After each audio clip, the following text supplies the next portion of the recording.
Welcome to another Domestic Preparedness podcast interview. Today's topic, law enforcement training for the lone shooter. Moderated by DomPrep 40 advisor, Glenn Rudner. Glenn's guests today are Yisrael Stefanski, founder of Proactive Global Security, and Joseph Trindle, managing director at the Defense Group, both experts in law enforcement training. Before we begin, here's a word from our sponsor, Avon Protection. Avon Protection is the global market leader in respiratory protection systems technology. With an 80-year pedigree in military mass design and manufacture, Avon Protection is at the heart of numerous national defense and tactical PPE deployment strategies. The ST-53 mask provides advanced positive pressure, SCBA, and/or PAPR capability for specialist operations. To learn more, visit www.avonprotection.com. And now, Glenn Rudner. Gentlemen, the reason that we've asked you to visit with us today is because of several incidents that have occurred both here in the United States and recently, as a couple last week, in Israel. The incident that occurred in Eilat with an American tourist taking out some type of anger at a restaurant and shooting at the facility brought to mind incidents such as incidents that have occurred in Aurora, Colorado. Between the two of these incidents, what we'd like to do is sort of do and draw some comparisons on what we do here in the United States versus what happens in Israel. Gentlemen, the first question basically is, what training is being done to prepare the responders to deal with this type of incident in Israel and then here in the United States? And in comparison, how do we prepare for incidents such as Aurora, Colorado, which has some similarities to what happened in Eilat? Israel? Good afternoon. Starting with the incident, what went on in Eilat with an American tourist that was visiting and taking out a certain anger at the hotel where he to a point to understand where the Israelis responded in a timely manner with less than an hour and concluding the whole incident is one thing. How do we save as many lives as possible? And with the fastest technical way that we can do it in a way that there's less damage. And in Israel, we look at it as saving lives is number one.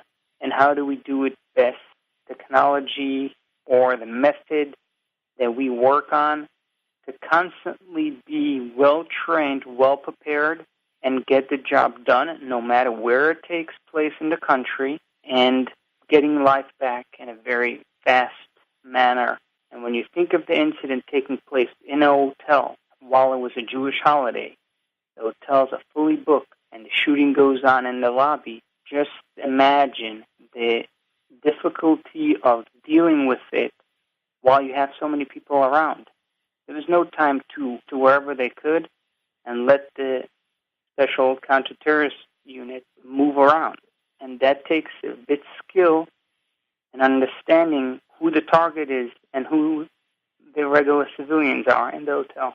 And that's something that in Israel is a very important thing, because not always you will have the time to prepare outside of the area where something is happening and plan. Sometimes it's about going in and doing it right away because time is the essence in an event like that.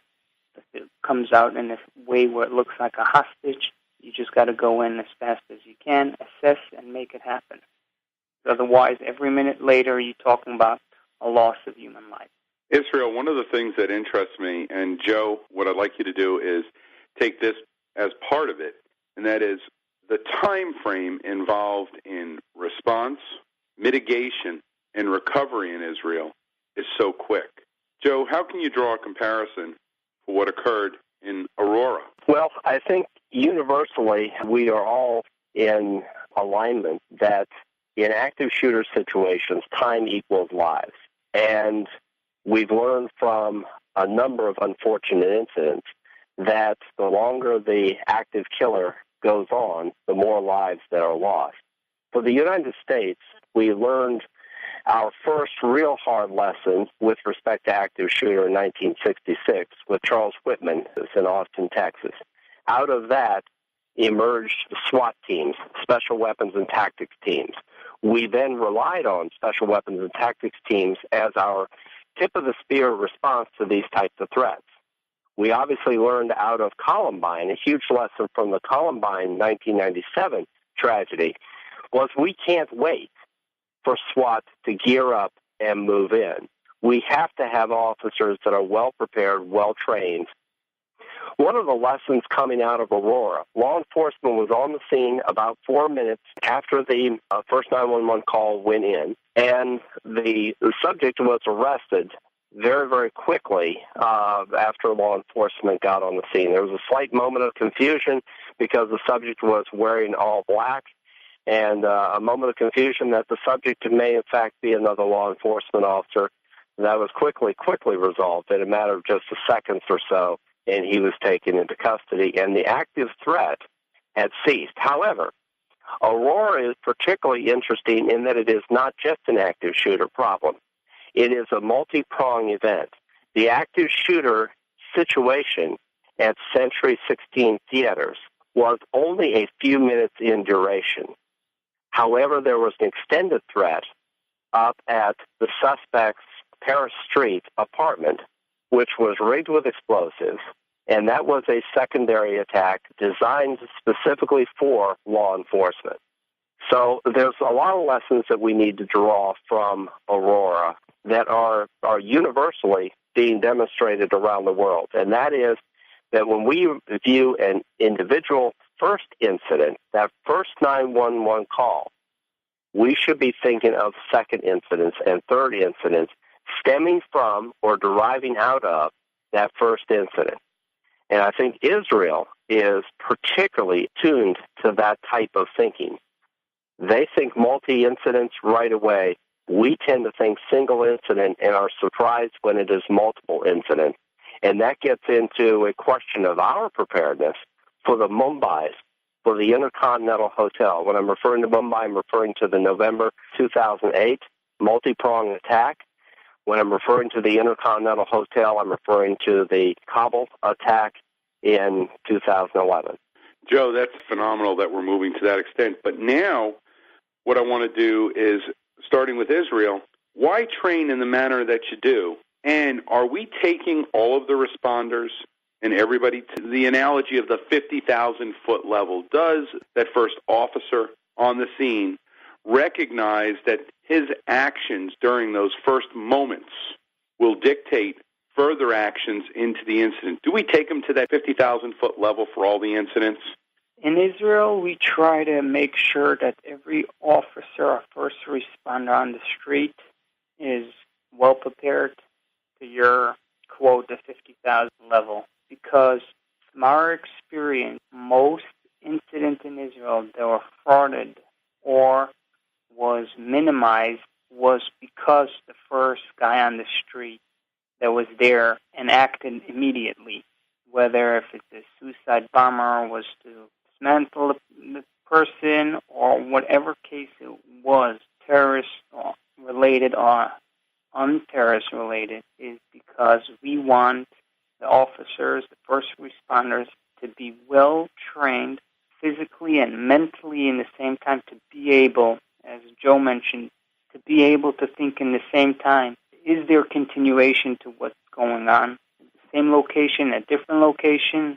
Is there multi-incidents? So the idea is to be able to switch in the mindset. And one incident to double or triple, literally seconds on the spot.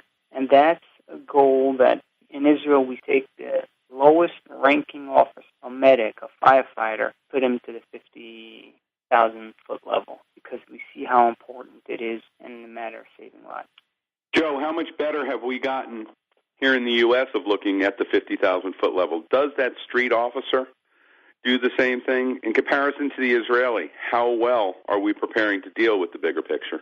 From my experience in a number of agencies and providing training and consulting services to many more, I think we have a long way to go. We tend to rely on a more global view of situational assessments for our command staff and not so much for our street officers. We're primarily focusing in training and in exercise preparedness for our street officers on skills development, skills enhancement, and not so much the critical thinking that is required, and as you described, the 50,000-foot level, that ability to think outside the box of a single incident that they're dealing with. And so therefore, I think they lack a degree of flexibility, and hopefully they get that when they get up into the lieutenant, captain, and senior command ranks. But I think that the model, that paradigm needs to change. I think one of the huge questions that we have here in the States is the degree to which we will be able to move forward in adapting and developing our training to meet the changing dynamic of the threats globally as they come to our shores in a fiscally austere environment that we're currently facing and we're going to continue facing for a number of years to come. As Homeland Security grants money becomes more constrained, as DOJ, Department of Justice grants money, becomes more constrained, how are we going to move forward in a cohesive national strategized approach to providing those line officers on the street the ability to look beyond a single incident that they're managing and dealing with? You know, Joe, that's a great lead-in to the next question, which sort of brings us full circle, and that is, starting with Israel, how and when are we going to train these personnel, and how will you prepare them? What are going to be the key points now in, first of all, looking at the types of incidents they're going to deal with, and also events? You know, the pre-planned events are something that take a very, very large amount of time and effort to be ready for. But also, when do we train them? The how and when is a question that I would put to each person or each department. The officers, or does the exercise training person in charge have the will, want to put his officers or the first responders, whoever they may be, up to that 50,000-foot ladder? To me, may be different than Joe, if I understood him correct. Captains, lieutenants, or officers that sit in the command staff, that sit in the office, will always come to the scene when it's safe. To me, I walk in the street, the officer walks in the street, I want to know whether it's me or the officer, he will know how to deal with the incident before his boss comes to the scene. And when you have that type of exercise officer wanting and seeing the big picture and wanting to make that drive, is to always put up scenarios to his officers and have them practice on dry run. You know, in Israel we do it every 3 months, over and over and over again, because practice makes perfect. And remember, we are talking about saving lives of the community we serve. It always comes back to the person, I guess, in charge and the officer.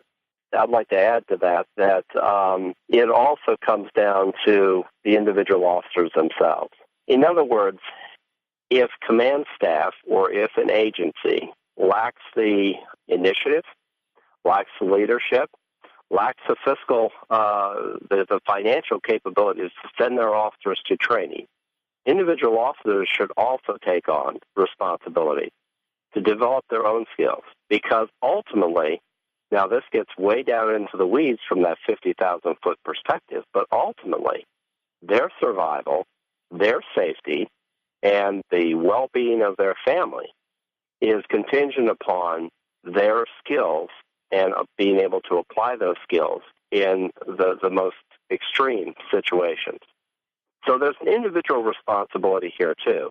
And we see this as a huge problem when it comes time for even requalification with their sidearms, that there is a certain group of officers who just absolutely dread having to go out and requalify. There's a certain group of officers that dread training. There are others that can't get enough of it. So a common degree of understanding of personal responsibility is also warranted in our discussion here. Today we've got some really unique situations that are constantly causing us to step back and look and say, are we doing enough? Thanks to folks like yourself, I think we are. Israel, Joe, Thank you very much for being here with us today.